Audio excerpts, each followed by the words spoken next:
This free program is paid for by the listener members of KPFK. If you're not already a member, consider joining with us and keep free speech alive. For KPFK 90.7 FM in Los Angeles, I'm Scott Horton. This is Anti-War Radio.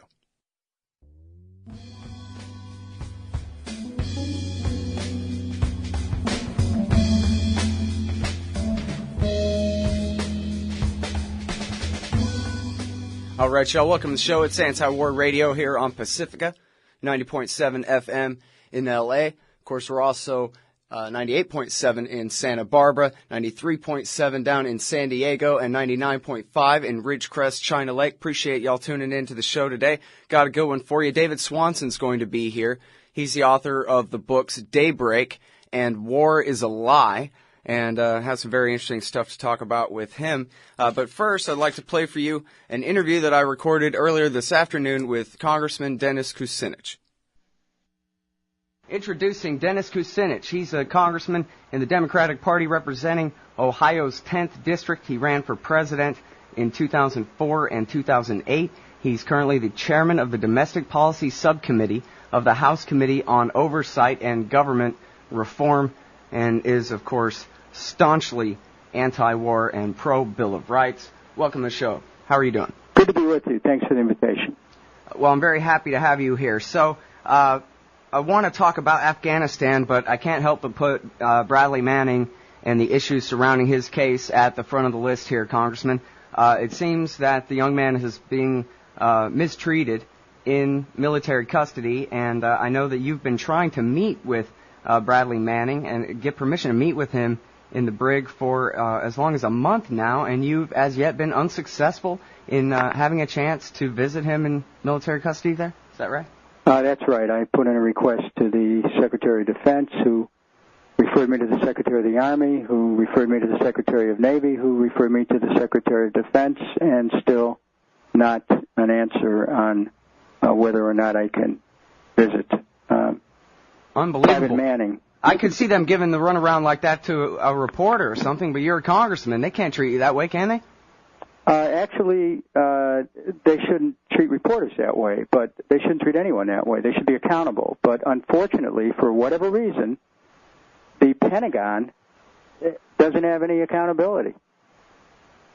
Right. Now, I'm confused, though, because his friend David House, for example, is able to visit him. Can he not just add you to that same list somehow? Well, I don't know. I'm a member of Congress. I have to go through a different channel, which is, I see. The Secretary of Defense office is the appropriate channel for a member of Congress. And I have to add that as a member of the Oversight Committee of Congress, I'm also entitled to go and see the conditions under which Private Manning's being held. Mm-hmm. Well, I spoke earlier this week with the other Scott Horton, the heroic anti-torture human rights lawyer who writes for Harper's Magazine, and he was formerly the chair of the New York Bar Association's Committee on Human Rights and International Law and so forth, and he was drawing a very strong parallel correlation, it seemed, between the treatment of Bradley Manning and the dehumanization, which was the ends, really, of all of that enhanced interrogation, as they called torture in the last administration. It was the program of learned helplessness. And he said it looked a lot to him like they're sort of giving, I guess in my terms, he agreed with me that this is sort of the Padilla treatment junior, that it's not quite the full Monty they gave him, Jose Padilla military custody, but they are, it seems, severely mistreating this young man in there. It does sound similar. And so is there anything that you can do, say, for example, from your position as the chairman of this domestic policy subcommittee, or that's a bit too far out of range? This is outside the range of the subcommittee that I'm on currently, but I will say that I'm looking at all other legal options. It's not clear, because this is somebody who is within the control of the Department of Defense. And, however, last I've heard, the Department of Defense is not outside the United States Constitution. Well, good point, although I'm not so sure if you've been updated on recent events here, but I guess we'll see. Well, listen, I got to tell you that I know I speak for a lot of people, and I thank you sincerely for your efforts. If the only result so far has been in drawing more attention to the plight of Bradley Manning, a lot of us consider him an American hero and a human hero for that matter. He seems to have helped spark these revolutions across the Middle East.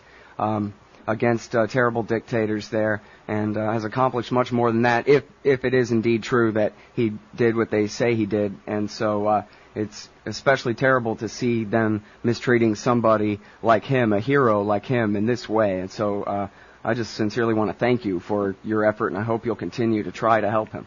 Look, no one held prisoner anywhere in America should be tortured.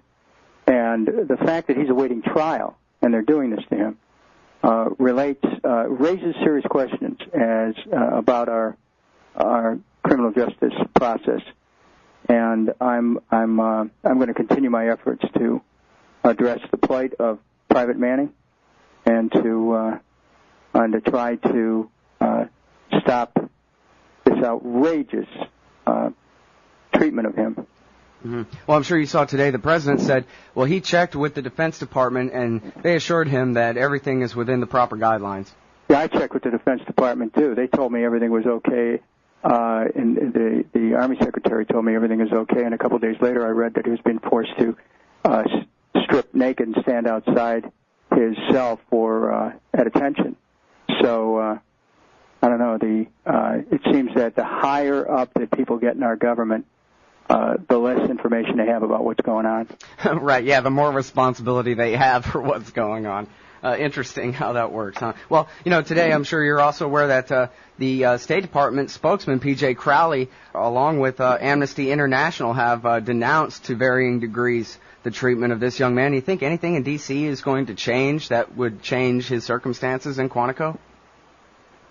I mean, anytime soon, perhaps?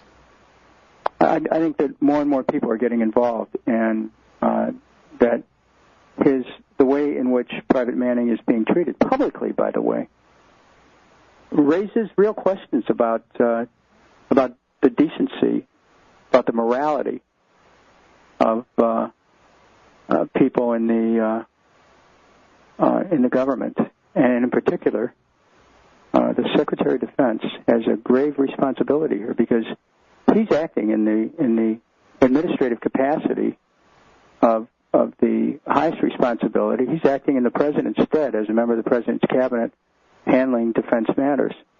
There's a very grave responsibility here, and this thing, if these reports keep coming out and they do not permit third parties to come in and make an assessment, I don't think that we can take their word for it.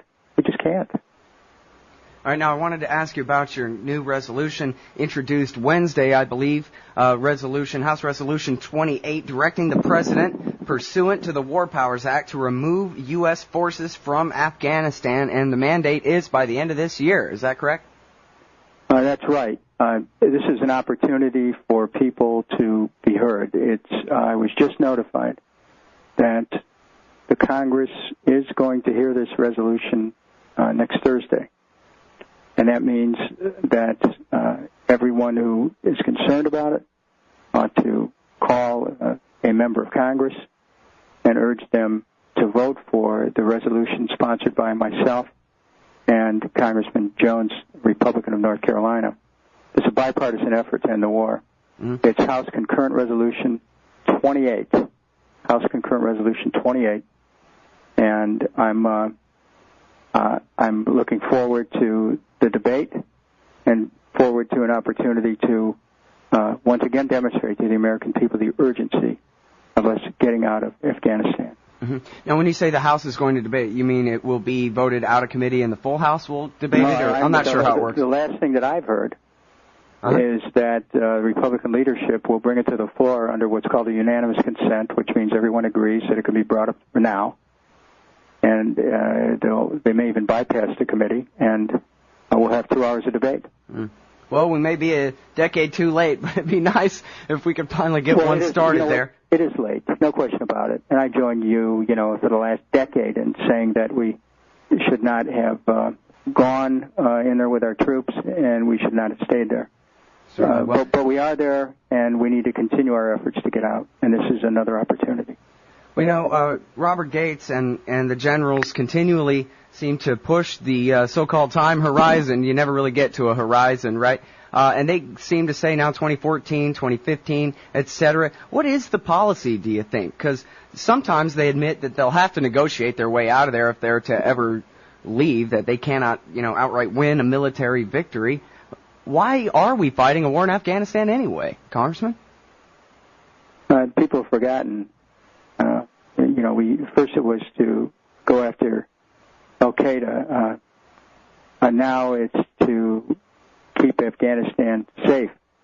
But since the occupation has fueled an insurgency, the best protection we can give the people is to get out. All right, now I want to ask you about the possibility of somehow forming a coalition and running for president on a joint ticket with Republican Congressman Ron Paul, because it seems like, though you're a progressive and he's a libertarian Republican, that the issues that you two agree on and vote together on are consistently the very most important issues facing our society. Peace, the Bill of Rights, corporate welfare, etc. Maybe we could really change the two-party system to, you know, the people versus the war party and get all the good guys on one side and those for what we have now on the other.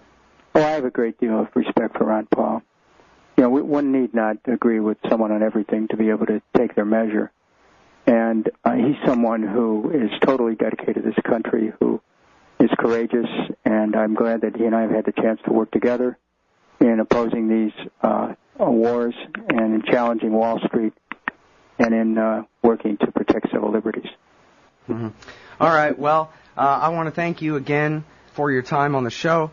Thank you for all your efforts against the wars, efforts for peace and for protecting the Bill of Rights and for accountability and the rule of law as it is meant to apply to elected and appointed officials as well. You have a lot of fans at KPFK and, of course, at antiwar.com. And, again, I want to thank you for your time on the show today. Thank you. Thanks for the invitation, and let's talk again, okay? Great.